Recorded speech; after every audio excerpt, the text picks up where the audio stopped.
She shattered my nephew's elbow with a dumbbell and smiled. I wish I was exaggerating, but that was the moment everything snapped for her. And for me. The gym was unusually quiet that Tuesday morning. Not peaceful. Just off. Caleb, my 14-year-old nephew, had finally worked up the courage to walk again, just a slow, careful pace on the treadmill in the far corner. Away from the mirrors. Away from the spotlight. He wasn't there to show off. Just survive a few steps. He still had a scar down his neck from the accident. And every movement was like a silent battle. Then came her. Karen. Not her real name. But it fit.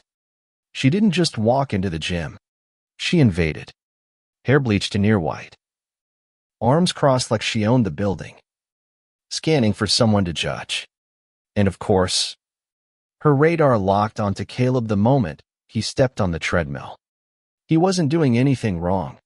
Just walking. Barely a crawl. But that didn't matter to her. Not when there was someone weaker in her line of sight. I was watching from upstairs. Towel in hand. Already halfway down the stairs before she even opened her mouth. But I didn't step in. Not yet. Caleb hated being hovered over. She stood beside his treadmill and said, deadpan, you shouldn't be here. No hello. No question. Just a sentence that weighed like a sentence. Caleb glanced at her. Polite as always. I'll be done soon. She didn't blink. This isn't rehab. It's a gym. You're wasting equipment. If you fall, we get sued. You're a liability.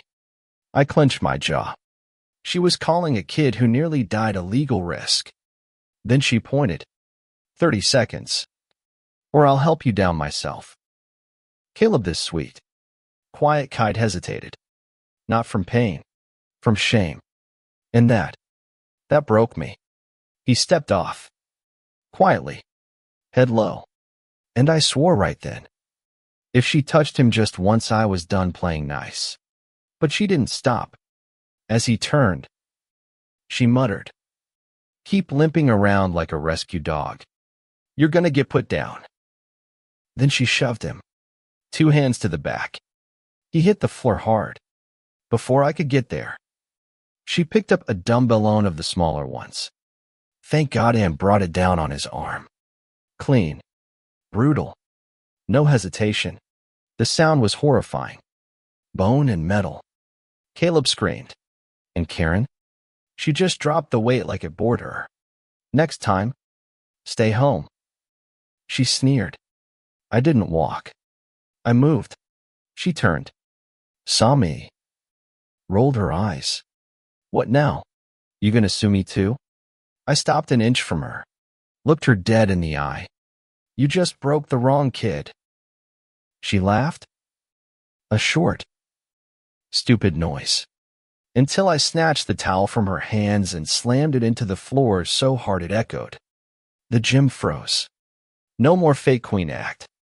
You like hurting people smaller than you? Then try me. She lunged.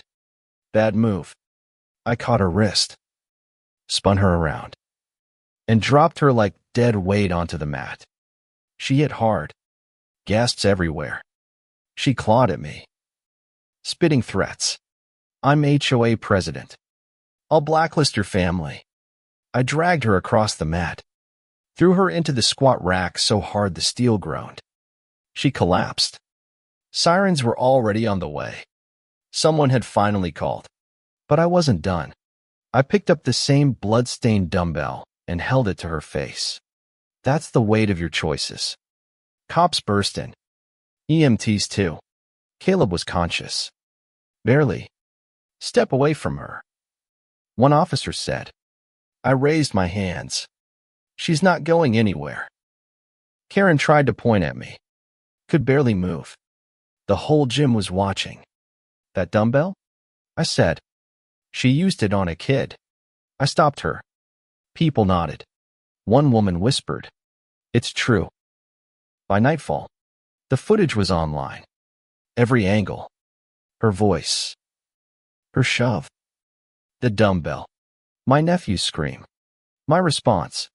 By morning, it had over 1 million views. Then the story started.